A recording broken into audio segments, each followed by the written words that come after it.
Hey, this is a lecture on electric current in the context of DC direct current circuits. Let's get started. So electric current, we use the variable I, is a measure of the amount of charge that passes through a point in any given time.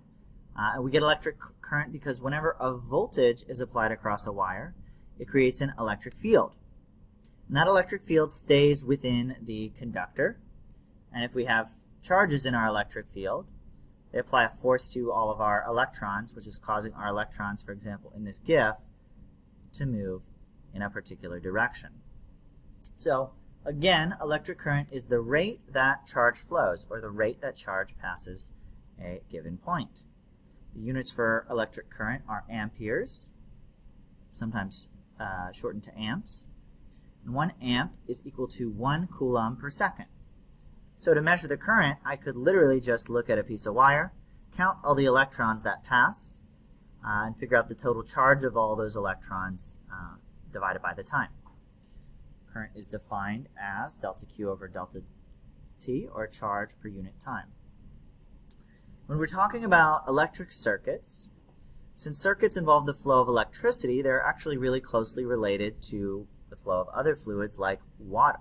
So we can think about circuits in terms of a water circuit. The water analog of current is also called current. It's the amount of water that passes in a certain amount of time. For example, a large river has a lot more current than comes out of your sink because more water flows in the same amount of time. Here's an example problem. 25 millicoulombs pass through a resistor in 1.25 seconds. What is the current? Well, we know the charge is 25 millicoulombs. We know the time.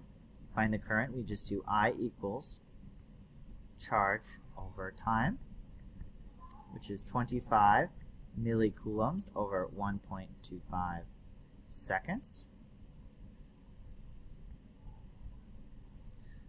So milli is 10 to the minus 3, so 25 times 10 to the minus 3 over 1.25 gives me 20 times 10 to the minus 3. Erase that.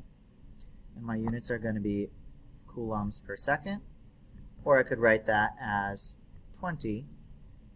10 to the minus 3 is milli, and coulombs per second is amps. 20 milliamps, or milliamperes. So when we're dealing with circuits, we can think about them as having positive charges flowing or negative charges flowing. And by convention, whenever we're doing circuits, we always think about it in terms of positive charge flow when we're talking about the direction of the current. And we call this conventional current. So if we think about, if we have like a positively charged plate and a negatively charged plate over here, positive charges are going to be repelled by the positive and attracted to the negative, so they're going to go to the right. They're going to go from the positive terminal to the negative terminal. So we would say our current is going to the right. And in a circuit diagram, that's the same as the positive and negative terminals of our battery. Positive charges are repelled by the positive terminal, so they're going to go around towards the negative terminal. And that's the direction of conventional current. However, we know that in reality it's the electrons, the negative charges, that are going. So if we look at that, it's actually going to be electrons repelled by the negative attracted to the positive. It's negative charges going in the opposite direction. The electrons are actually going in the opposite direction of our conventional current, but we're always going to think in terms of conventional current. So current flows from the positive terminal of the battery around to the negative, even though electrons are going in the opposite direction.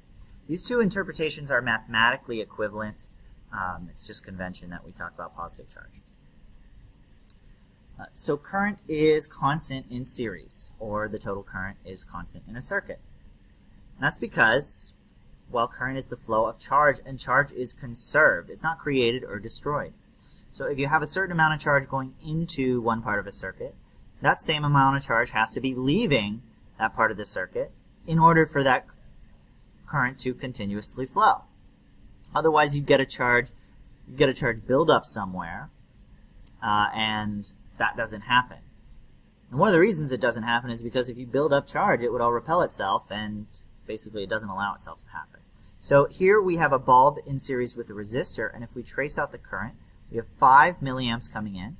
That means there's 5 milliamps going through the bulb and 5 milliamps going through the resistor. Now this is okay. Current isn't used up because it's a flow rate. It just tells us how much is passing by each of these locations along the wire in a second. 5 millicoulombs here, 5 millicoulombs in a second here, and 5 millicoulombs in a second here. Current is constant in series. Current is divided in parallel. It splits whenever there's a split in our circuit, whenever there's a junction. So here we have 110 milliamps coming in. That 110 milliamps is going to be divided between these three paths. It's not going to be divided evenly. It's going to be divided based on the resistance of each path. A high resistance means less current, and a low resistance means more current. We'll talk about the specifics of the math later. Another thing to note is that the total current going in equals the total current coming out. So we have 110 milliamps going in. Along this high resistance path we have 20 milliamps. This 20 ohm path we have 30 milliamps. This 10 ohm path we have 60 milliamps. The total current, 110 milliamps, should be the same as 20 plus 30 plus 60 milliamps. And it is. Total current going in equals total current going out. So in summary, current is the flow rate of charge, or charge per unit time. Conventional current assumes positive charges are moving. Electron current is more accurate, but it's not our convention. Current is constant in series and divided in parallel or at a junction based on the resistance of each path. That's all. Bye.